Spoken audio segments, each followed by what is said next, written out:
Hi എല്ലാവർക്കും നമസ്കാരം.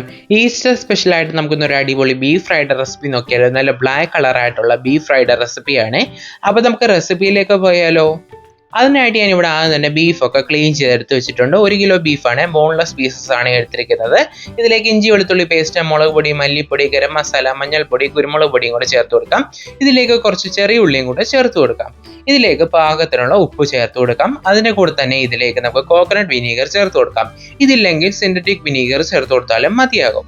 ഇനി ഇതിലേക്ക് നമുക്ക് കുറച്ച് വെളിച്ചെണ്ണയും കൂടെ ചേർത്ത് കൊടുത്ത ശേഷം കൈ കൊണ്ട് തന്നെ നന്നായിട്ട് മിക്സ് ചെയ്തെടുക്കണം. ബീഫിലേക്ക് എല്ലാ മസാലയും നന്നായിട്ടൊന്ന് പിടിച്ചു വരണം. ഇനി ഇത് മിക്സ് ചെയ്തെടുത്ത ശേഷം നമുക്ക് 30 മിനിറ്റ് മുതൽ 1 മണിക്കൂർ വരെ ഇതൊന്ന് റെസ്റ്റ് ചെയ്യാൻ വെക്കണം. അപ്പോഴാണ് ബീഫിലേക്ക് നന്നായിട്ട് മസാലയൊക്കെ പിടിച്ചു വരത്തുള്ളൂ. സമയമില്ലെങ്കിൽ ഒരു 30 മിനിറ്റ് മാത്രം വെച്ചാൽ മതിയാകും. ഇപ്പോൾ ഇത് ബീഫിൻ്റെ പീസസ് എല്ലാം നമുക്കൊരു പ്രഷർ കുക്കറിലേക്ക് ഇട്ട് കൊടുക്കാം. ഒട്ടും വെള്ളമൊന്നും ഒഴിക്കേണ്ട. കുക്കർ അടച്ച് വെച്ച് മീഡിയം ഫ്ലെയിമിൽ 4 വിസിൽ വരുന്നത് വരെയാണ് കുക്ക് ചെയ്തെടുക്കുന്നത്. 4 വിസിൽ വന്ന് കുക്കറിൻ്റെ കംപ്ലീറ്റ് പ്രഷർ പോയിട്ടാണ് നമ്മൾ കുക്കർ ഇപ്പോൾ ഓപ്പൺ ചെയ്തിരിക്കുന്നത്. ഇത് കണ്ടോ, ബീഫിലേക്ക് ഇപ്പോൾ ബീഫിൽ നിന്ന് ഇറങ്ങി വന്നിരിക്കുന്ന വെള്ളമാണ്. നമ്മൾ ഒട്ടും തന്നെ വെള്ളം ചേർത്തിട്ടില്ലായിരുന്നു. ബീഫിൻ്റെ പീസസ് ഒക്കെ കുക്കായി വന്നിട്ടുണ്ട്. ഒരു ഇരുമ്പ് ചീനച്ചട്ടിയിലേക്ക് വെളിച്ചെണ്ണ ചൂടായി വരുമ്പോൾ ഇതിലേക്ക് പെരിഞ്ചീരകം ചേർത്ത് പൊട്ടിക്കാം. ഇനി ഇതിലേക്ക് തേങ്ങാക്കൊത്തും കറിവേപ്പില ഇട്ട് നന്നായിട്ട് ഒന്ന് മൂപ്പിച്ചെടുക്കാം. നല്ലൊരു ഗോൾഡൻ കളറാകുന്നത് വരെ നമുക്ക് മീഡിയം ഫ്ലെയിമിലിട്ട് മൂപ്പിച്ചെടുക്കാം. ഇനി ഇതിലേക്ക് നമുക്ക് വെളുത്തുള്ളി ഇഞ്ചി പേസ്റ്റും അതുപോലെ തന്നെ കാഷ്നട്ടും കൂടെ ചേർത്ത് കൊടുത്തിട്ട് നല്ല ഗോൾഡൻ കളറാകുന്നത് വരെ ഒന്ന് മൂപ്പിച്ചെടുക്കണം.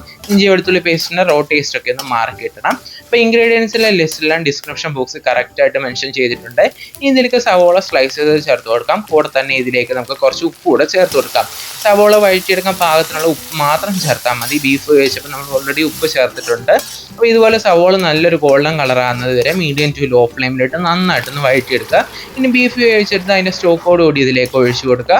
ഇനി നമുക്ക് നന്നായിട്ട് ഈ വെള്ളമൊക്കെ ഒന്ന് വറ്റിച്ചെടുക്കാം.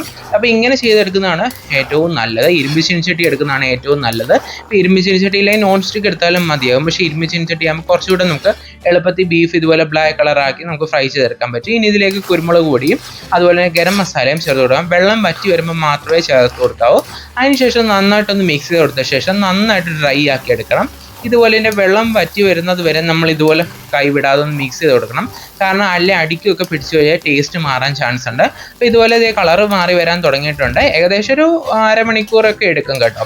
അപ്പോൾ ഇതുപോലെ നന്നായിട്ടൊന്ന് മിക്സ് ചെയ്ത് കൊടുക്കുക. ഇതുപോലെ നല്ലൊരു ബ്ലാക്ക് കളർ ആകുന്നത് വരെ ഒന്ന് ഫ്രൈ ചെയ്തെടുക്കുക. അപ്പോൾ ഇതുപോലെ നമ്മുടെ ബീഫ് ഫ്രൈ ഒക്കെ നല്ല ബ്ലാക്ക് കളറായി വന്നിട്ടുണ്ട്. ഇരുമ്പ് ചീനച്ചട്ടി ആയതുകൊണ്ടാണ് ഇതുപോലെ നല്ല ബ്ലാക്ക് കളറായി വന്നിരിക്കുന്നത്.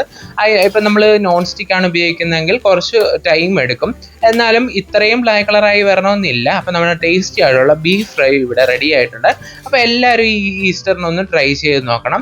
അതിനുശേഷം ഫീഡ്ബാക്ക് പറയാനായിട്ട് മറക്കരുത്. നല്ലൊരു ടേസ്റ്റി ആയിട്ടുള്ള റെസിപ്പിയാണ്. അപ്പോൾ നമുക്ക് അടുത്ത റെസിപ്പിയെ നമുക്ക് വീണ്ടും കാണാം. Thanks for watching.